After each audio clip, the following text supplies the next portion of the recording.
जय मसीह की आप सबको। परमेश्वर की दया आप सब लोगों पर बनी रहे।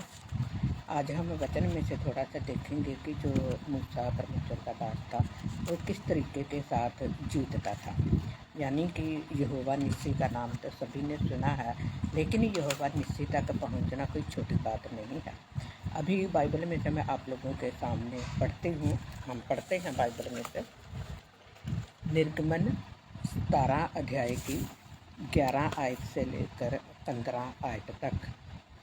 निर्गमन 17 अध्याय की 11 आयत से लेकर 15 आयत तक पढ़ती हूँ मैं आपके सामने। यहाँ पर इस प्रकार लिखा हुआ है, जब तक मूसा अपना हाथ उठाए रहता था तब तक तो इस्राएल प्रबल होता था, परंतु जब जब वह उसे नीचे करता तब तब अमालेक प्रबल होता था। पर जब मूसा के हाथ भर गए तब उन्होंने एक पत्थर लेकर मूसा के नीचे रख दिया और वह उस पर बैठ गया, और हारून और हूर एक एक अलंग में उसके हाथों को संभाले रहे, और उसके हाथ सूर्यास्त तक स्थिर रहे। और यहोशू ने अनुचरों समेत अमालेकियों को तलवार के बल से हरा दिया। सोचने वाली बात है। थोड़ा और मैं आप लोगों के सामने पढ़ती हूँ। तब यहोवा ने मूसा से कहा, स्मरणार्थ इस बात को पुस्तक में लिख ले और यहोशू को सुना दे कि मैं आकाश के नीचे से अमालेक का स्मरण भी पूरी रीति से मिटा डालूंगा। तब मूसा ने एक वेदी बनाकर उसका नाम यहोवा निस्सी रखा और कहा, यहोवा ने शपथ खाई है कि यहोवा अमालेकियों से पीढ़ियों तक लड़ाई करता रहेगा। हम जीवित परमेश्वर की संतान हैं। पुराने नियम में भी परमेश्वर ने अपने लोगों पर बहुत आयत से सामर्थ्य रखी। सामर्थ्य आज भी है, लेकिन आज हमें उस सामर्थ्य को समझने की ज़रूरत है। बाइबल में लिखा है यहोवा निस्सी के बारे में बहुत ही अच्छे तरीके के साथ। मूसा जो था उसका हाथ जब तक ऊपर रहता था तब तक जो विरोधी हारते और इसराइली जीतते। आज भी दुनिया में सभी लोग जानते हैं कि विरोधता जो है वो बहुत ज़्यादा बढ़ती जा रही है। बाइबल का विरोध है, क्रिश्चियनिटी का विरोध है, सच्चाई का विरोध है, मार्ग, सत्य और जीवन का विरोध है। तो इस विरोधताई को हम ख़त्म तो नहीं कर सकते, लेकिन इस विरोधताई के बीच में जीतना हमारे लिए बहुत ही ज़्यादा ज़रूरी है।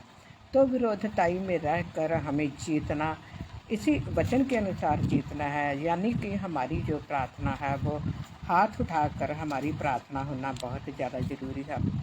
जब हम लोग हाथ उठाकर प्रार्थना करते हैं तो इसका अर्थ है कि हमने परमेश्वर के हाथों में अपने रूह जिस्म जान को दे दिया है, यानी कि हम कुछ भी नहीं हैं। जब हम इस बात को मान लेते हैं कि हम कुछ भी नहीं हैं, तो परमेश्वर जो है वो हमारा न्याय करता है और वो ही हमारी विरोधता का सामना करता है। इस बात के लिए परमेश्वर को धन्यवाद देते हैं। यहोवा निस्सी शक्तिशाली परमेश्वर है, वो योद्धा है, वो हमें भी योद्धा बनाता है।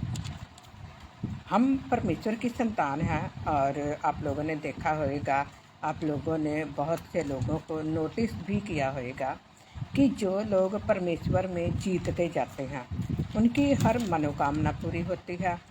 वो लोग हमेशा तंदुरुस्त रहते हैं, और यही राज है कि उन लोगों ने परमेश्वर को अपना आप पूरी तरीके के साथ दे दिया है।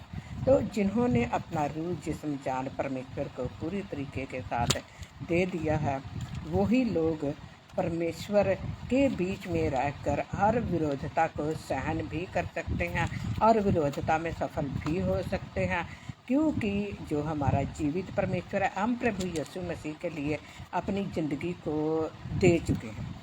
अगर हम प्रभु यीशु मसीह के लिए अपनी ज़िंदगी को दे चुके हैं तो हम कभी भी निराश नहीं होंगे और हम हमेशा हाथ उठाकर प्रार्थना करते रहेंगे, तो परमेश्वर हमें हमेशा जीत देता रहेगा।